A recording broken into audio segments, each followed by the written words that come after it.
I'd rather work with a bunch of Chinese than I would Indian civilization, mired down, caste system, overpopulation, assimilating the worst stupidities of the democratic system, which, by the way, Lee Kuan Yew avoided. It's hard to get anything done in India, and the bribes are just awful. These are the wise words of the late Charli Munger, one of the greatest investors of all time, and Warren Buffett's longtime partner. In a video, Munger explained why India can never match China's rapid growth. He attributed India's slower progress to the caste system and weak governance. Despite being the world's most populous country, India's economic growth lags behind China's, which has a similar population size. People often compare China and India for several reasons. First, both were among the largest empires in ancient times. However, after the Industrial Revolution and the rise of the British Empire, the United States emerged as the world's largest economy. Today, as both China and India grow rapidly, they appear to be reclaiming their historical positions as leading global economies. Second, China and India have nearly identical population sizes, with India recently surpassing China as the most populous country. Both nations have over 1 billion people. Third, in the 1980s, China and India had similar economic sizes and per capita incomes, and both began liberalizing their economies. However, while China built its growth on a strong foundation of human capital development, India did not prioritize this aspect as effectively. As a result, China has become an economic superpower, while predictions of India achieving similar status remain largely unfulfilled. Lastly, India is the world's largest democracy, while China has the largest socialist market economy. These similarities and differences make the comparison between China and India intriguing. In today's video, we will explore why India may never experience growth on the scale of China's. While India has significant potential and a promising future, it must address fundamental issues, such as the caste system highlighted by Charli Munger. Before we continue, please subscribe to our channel to show your support. India's caste system. India's caste system is a traditional social hierarchy where individuals are born into specific groups that dictate their social status, job opportunities, and even whom they can marry. This system can hinder India's economic growth in several ways.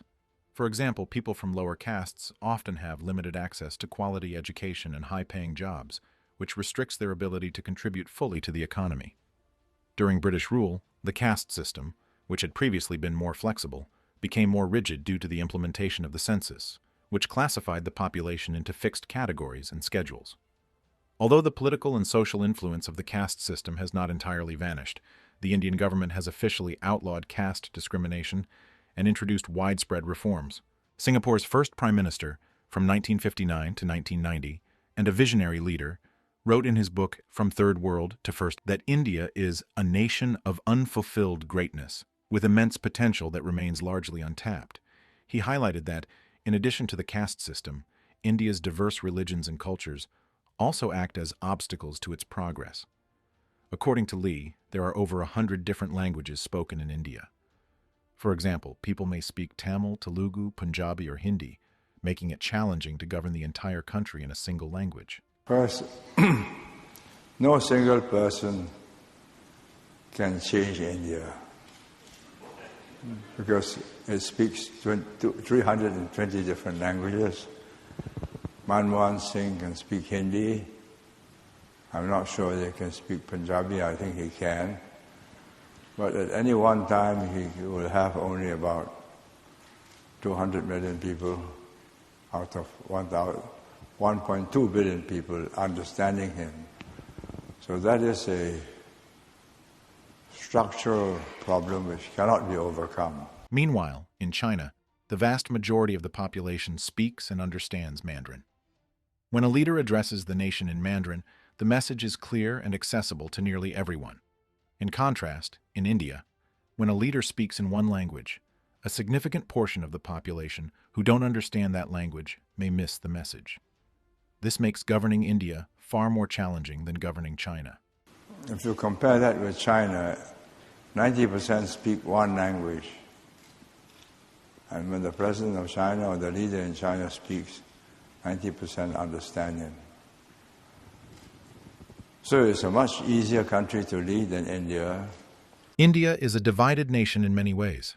Beyond the language barrier, Lee Kuan Yew famously remarked that India is not truly a single country, but rather 32 separate nations that happen to be arrayed along the British rail line. In contrast to China, India faces significant challenges in its democratic system, and Lee articulated this distinction clearly. India is very different. You can say something in Delhi and somebody in Bangalore decides something differently, and that's that. I mean, so I do not think it's possible for anybody to do to India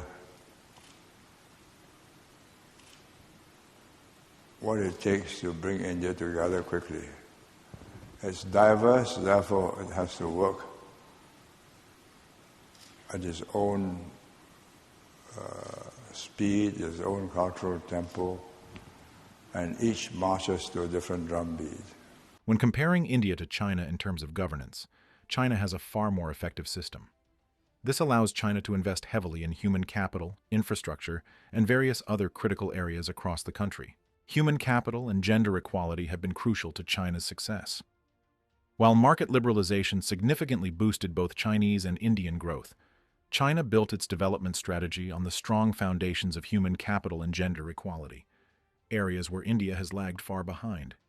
Even after adopting a more market-oriented approach, China invested heavily in its people, surpassing India in improving education and health standards to create a globally competitive workforce. The World Bank's 2020 Human Capital Index, which measures countries' education and health outcomes on a scale of 0 to 1, gave India a score of 0.49, placing it below poorer nations like Nepal and Kenya.